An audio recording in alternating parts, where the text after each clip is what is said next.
Dans un message à l'Algérie, un parlementaire mauritanien dénonce le danger des mercenaires du Polisario pour la sécurité de la région.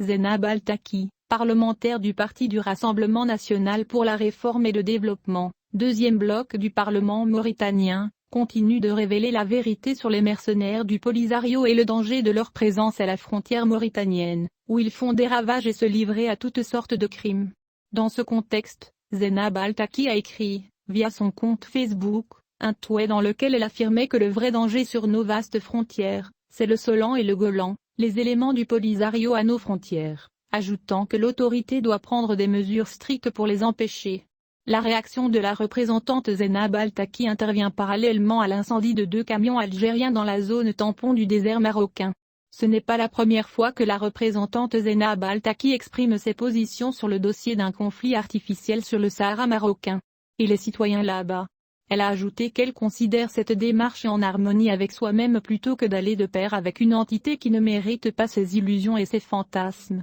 Comme je l'écrivais en novembre 2020, au plus fort de la crise de Guerguera, provoquée par un groupe de terroristes et de bandits à la demande des renseignements militaires algériens, la Mauritanie ne prend pas les fournitures qui passent par le poste frontière de Guerguera à titre de charité ou d'aide, mais plutôt le citoyen l'achète avec son argent et du même passage nous exportons une partie de nos exportations de poissons. Le citoyen qui a été frappé pour sa sécurité alimentaire, et il ne doit pas accepter les solutions humiliantes représentées par l'introduction de légumes sous forme d'aumône et d'aide de ceux qui ont bloqué les passages face aux Mauritaniens et menacé leurs intérêts. Et ils ont exagéré leur mépris, dans une référence claire à l'Algérie, dont le régime militaire s'est empressé d'envoyer des camions chargés de légumes sous forme d'aide à la Mauritanie, en exploitation flagrante de la crise d'approvisionnement qu'il a connue en raison de l'obstruction dès le passage de camions marocains et internationaux au passage par des mercenaires du Polisario sur ordre de l'Algérie elle-même. La députée mauritanienne Zeinab Al-Taki s'est félicitée, à l'époque,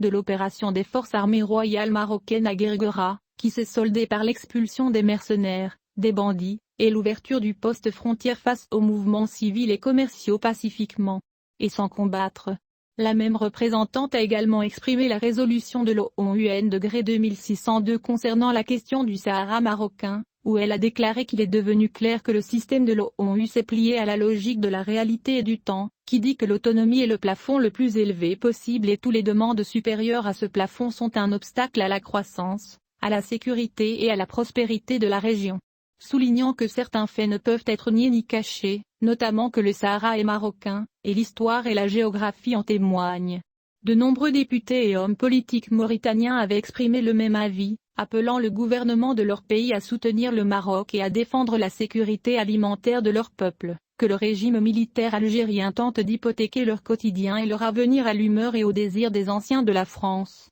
Kabara et leurs partisans mercenaires qui font des ravages dans la région et font chanter l'État mauritanien pour qu'il les accompagne dans leurs thèses erronées.